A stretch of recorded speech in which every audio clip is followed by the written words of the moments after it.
आपले गावरान कोंबडीचे पिल्ल मला बाहेर आणायचे होते. तेवढ्यात बाबा म्हणते थांब थोड्या वेळ त्यांचं खुरडं मी जरा साफ करून घेतो. तर रामकृष्ण हरी मंडळी, आता बाबा तेवढंच खुरडं साफ करत होते तर तेवढी माझी नजर आहे नाही आळईकडे गेली. मला हिचं नावच आठवना भाऊ, काय हे आंब्यावरून पडली. तुम्हाला जर माहित असलं नक्की कमेंट मध्ये सांगा. सगळे राजहंस गेटच्या बाहेर आले बाबा. आता त्यांना तिथंच खायला टाकले. त्यांना जर आत टाकलं ना कोंबड्या त्यांना खाऊनच देत नाही, सगळे कोंबड्याच खाऊन घेतात. आणि तेवढ्यात लक्षात आलं की बाबा आपले खुडू कोंबडीनी सगळे सगळे पिल्ल काढलेत अंड्यातून.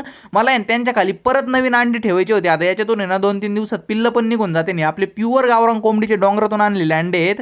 आणि विषय असा होईल की आता याच्यातून जे पिल्ल निघते ना त्याच्यासोबत आपले मशीन मधून सुद्धा पिल्ल निघते प्युअर गावरान कोंबडीचे अंडे. कारण की आपण तिथूनच काढून हे अंडे ठेवले त्याच्यात आणि ते सगळे निघले ना सगळे पिल्ल कोंबडी खाली टाकणार आहे. आणि हे जे 2 पिल्ल दिसत आहे ना हे आत्ताच आणलेत. आता हे मशीन मध्ये ठेवायचे वाळायला. मग नंतर बाबांनी मी आलो होतो कपाशीच्या वावरात थोडा टाकला आणि पाला घेऊन जायचं होतं गौरीन त्यांना टाकायला. तेवढ्यात कपाशीकडे बघतोय तर कपाशी 1 नंबर झाली बरं का, फक्त थोडी पिवळी पडली, तिला काहीतरी इलाज करावा लागेल. आणि तेवढ्यात बाब म्हणले मला जाय मोटर चालू होती बघून. आणि मोटरीकडे गेलो भाऊ, सगळे फ्युजा मस्त होते आणि जेच बटन दाबलं झाली ना भाऊ मोटर चालू. तब्बल 1 महिन्यानंतर मोटर चालू झाली. पण आता विषय आज झालाय की कपाशीत आहे ना मरणाचं गवत झालंय, लवकर ट्रॅक्टर मारावं लागेल वापसा झाल्यावर.